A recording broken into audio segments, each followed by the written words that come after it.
Hi friends, welcome back to Shri Mahalakshmi homes అండి. ఈరోజు నేను చూపించబోయే వీడియో ఆలుగడ్డ బర్డానండి. ఫస్ట్ అంతే స్టవ్ ముట్టించి బాండ్లు పెట్టుకొని ఆయిల్ వేసుకొని ఇప్పుడు ఆనియన్స్ వేసుకోవాలండి. అదే బ్రౌన్ కలర్ వచ్చేంత వరకు ఇట్లా గోలించుకోవాలండి. ఇలా కొంచెం గోలినాయి కదండి. ఇప్పుడు అల్లం వెల్లిపాయ పేస్ట్ వేసుకోవాలండి.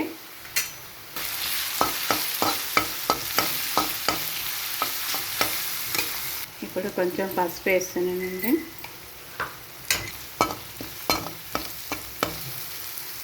ఇప్పుడు ఆలుగడ్డలు వేస్తున్నానండి. ఆలుగడ్డ ముక్కలు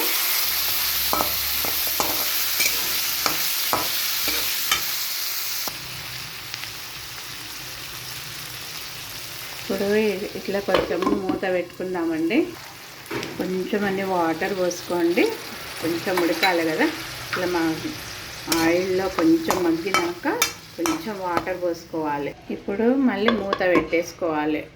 ఫ్రెండ్స్, ఇప్పుడు ఇలా ఉడుకుతున్నాయి కదా. ఇప్పుడు ఏం చేయాలంటే కారం వేసుకుందామండి. మీ టేస్ట్ తగినంత కారం వేసుకోండి. కొంచెం అంతా సాల్ట్ వేసుకోండి. ఇప్పుడు వీటిని ఇట్లా కలుపుకోవాలండి.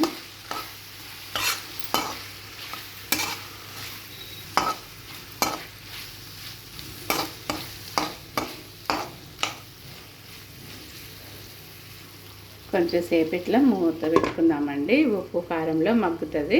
ఈ టైంలో కొంచెము ధనియాల పొడి వేసుకోండి.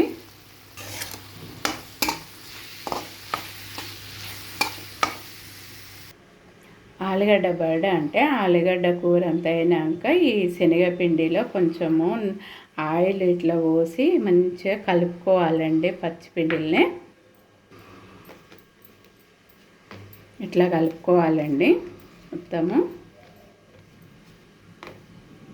మూత వేసి ఇప్పుడు ఈ పిండి ఇలా పోసుకొని మంచిగా ఈ కర్రీ మీద ఇలా పోసుకొని కలపాలండి.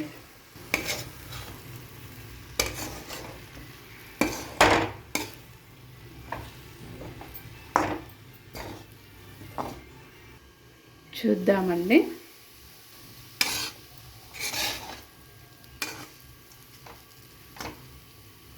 ఫైనల్గా మన కర్రీ రెడీ అయిపోయిందండి. తీసేసుకుంటున్నా.